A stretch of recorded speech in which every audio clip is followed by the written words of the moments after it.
passe à la culture. Le château de Lunéville, en Lorraine, propose du 3 au 7 décembre, c'est-à-dire de lundi à vendredi prochain, une semaine consacrée au cinéma tchèque et plus particulièrement à la période de la nouvelle vague des années 1960. Détail du programme avec Virginie Béjot, qui est à l'origine du festival. Virginie Béjot répondait aux questions d'Anna Kubishta. Alors en fait, c'est un projet un peu dernière minute parce qu'au départ, on devait faire un mois consacré à Iji Trnka, donc réalisateur de films d'animation, illustrateur, etc., qui est très connu ici en République tchèque et dans le monde entier. Et en fait, il y a eu des problèmes techniques, des problèmes aussi pour tout mettre en commun. Et donc, on a décidé quand même, malgré tout, de faire quelque chose qui se concentre sur la République tchèque.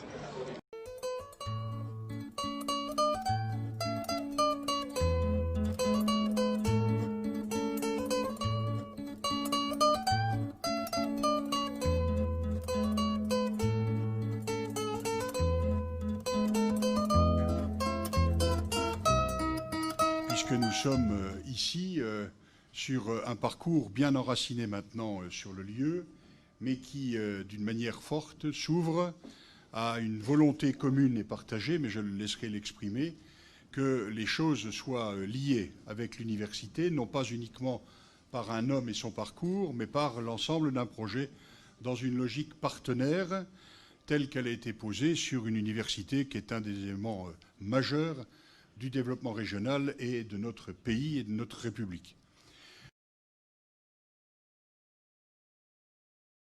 Avec cette idée que nous devons tant travailler sur le domaine de l'excellence que de poser également l'accès des plus humbles au savoir, à la culture et à l'enrichissement, en ne pensant surtout jamais que les uns possèdent le savoir et que les autres sont uniquement prêts à recevoir le savoir, mais avec cette idée qu'en croisant expertise intellectuelle et technique et expertise d'usage, la main, la tête de chaque homme peut être constructrice d'un projet commun.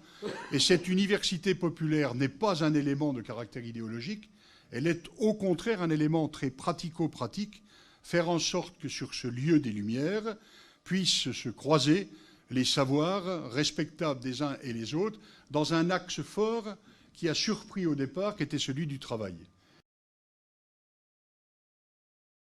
La force du mercredi européen, c'est que les gens, bien sûr, apprennent des choses. Vous ne pouvez pas savoir le nombre de témoignages de personnes qui, en toute humilité, se sont interrogées sur la place qui était la leur dans ces mercredis et qui aujourd'hui disent le bonheur qui est le leur de sortir moins bête à la sortie d'une réunion de ce type-là que quand ils y rentraient. C'est eux qui ont prononcé ces mots. Venir faire cet acte d'apprentissage avec d'autres est déjà un signe, non pas de bêtise, mais d'intelligence individuelle et partagée. Il fallait pour cet institut poser les meubles et les valises, pouvoir mettre en place les premiers livres publiés, pouvoir offrir un outil de travail, de réunion et de formation qui n'est pas un lieu refermé en soi sur lui-même, mais qui est la tête de réseau d'une action permanente, en bouillonnement culturel, en qualité culturelle et en construction de projets.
Chciałbym też szczególnie podziękować za inspirację organizacji tych śród europejskich obecnemu tu profesorowi Didier Francofortowi, który podobne środy europejskie organizuje od bardzo dawna w zamku Lunéville. Profesor reprezentuje Instytut Historii i Kultury Europejskiej imienia profesora Bronisława Goremka w Lunéville. Chciałem Państwu też powiedzieć, że w tej chwili, kiedy my rozpoczynamy naszą debatę tutaj, podobne spotkania rozpoczęły się o tej samej godzinie w Bad Muska-Łęknica na granicy polsko-niemieckiej, tam gdzie wspaniały park księcia Picklera jest pod opieką fundacji jego imienia. Również dzisiaj, mimo że Didier jest tutaj z nami, odbywa się podobne spotkanie w Zamku Oświecenia Króla Stanisława Leszczyńskiego w Lunéville. W ten sposób powstaje taki symboliczny most między Warszawą, Bad Muskał, Niemcami, Lunéville i Francją.